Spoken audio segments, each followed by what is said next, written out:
Hi friends, welcome to our channel. మన channel ని కొత్తగా చూస్తున్నట్లు అయితే మన ఛానల్ ను సబ్స్క్రైబ్ చేసుకోండి. అలాగే బెల్ ఐకాన్ ని యాక్టివేట్ చేసుకోండి.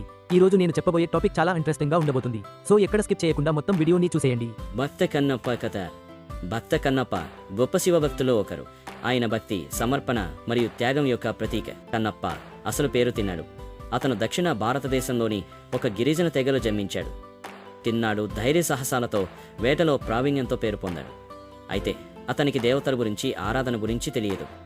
కానీ భగవంతుడి ప్రేమ శక్తి అతనిని ఒక గొప్ప భక్తునిగా మార్చింది. శివలింగాన్ని కనుగొన్న తిన్నాడు ఒకరోజు వేటకు వెళ్లిన తిన్నాడు శ్రీ కాళహస్తి అరణ్యంలో ఒక అందమైన శివలింగాన్ని కనుగొన్నాడు. అతనికి తెలియని ఒక పవిత్ర అనుభూతి కలిగింది. దేవుడిని ఆరాధించాల్సిన విధానాన్ని తెలియకపోయినా తన భక్తిని తనంతట తానే వ్యక్తపరచాడు. ఆయన నీటిని తన నోటితో తెచ్చి అభిషేకం చేసేవాడు. తన వేటలో దొరికిన మాంసాన్ని సమర్పించేవాడు.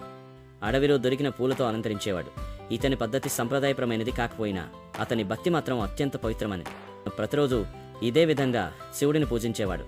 కానీ ఆలయ పూజారులు ఇది గమనించి ఆశ్చర్యపోయారు. భక్తికి పరీక్ష ఓ కన్నప్ప త్యాగం. ఒకరోజు శివలింగం కళ్ళు నుంచి రక్తం కావడం మొదలైంది.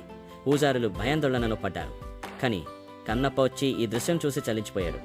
శివుడు బాధపడుతున్నాడని భావించి తన కళ్ళను అర్పించాలని నిశ్చయించుకున్నాడు. ఏ మాత్రపు సందేహం లేకుండా తన కత్తితో తన కుడి కన్నును తీయగా రక్తం ప్రవహించింది. తాను భరించలేని బాధ అనుభవించినప్పటికీ ఆ కన్నును శివుడి గాయపడిన కన్నుపై ఉంచాడు. కానీ ఆశ్చర్యకరంగా ఇంకొక కన్ను కూడా రక్తస్రవం కావడం ప్రారంభమైంది. ఇప్పటికే ఒక కంటితో చూసే పరిస్థితిలో ఉన్నప్పటికీ తన మరొక కన్నుని కూడా అర్పించేందుకు సిద్ధపడ్డాడు. కానీ రెండో కన్నును తీసిన తర్వాత దానిని ఎక్కడ ఉంచాలో తెలియకపోవచ్చు కాబట్టి తన కాలితో ఆ స్థానం గుర్తుపెట్టుకున్నాడు. ఇక మరొక క్షణం ఆలస్యం చేయకుండా తన రెండో కన్నును కూడా తీయడానికి సిద్ధపడ్డాడు.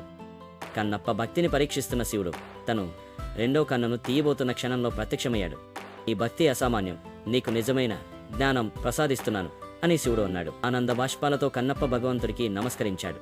శివుడు అతని కళ్లను తిరిగి ప్రసాదించి తన ప్రియ భక్తుడిగా గుర్తింపించాడు. భక్త కన్నప్పను 63 నాయనార్లలో ఒకరిగా శివుడు స్థాపించాడు. భక్త కన్నప్ప వారసత్వం. కన్నప్ప కథ శుద్ధమైన భక్తి ఎప్పుడు సంప్రదాయాలను మించిపోతుందని నిరూపిస్తుంది. ఈ రోజు కూడా శ్రీ కాళహస్తీశ్వర ఆలయం ఆంధ్రప్రదేశ్ కన్నప్ప భక్తికి అంకితంగా నిలిచింది.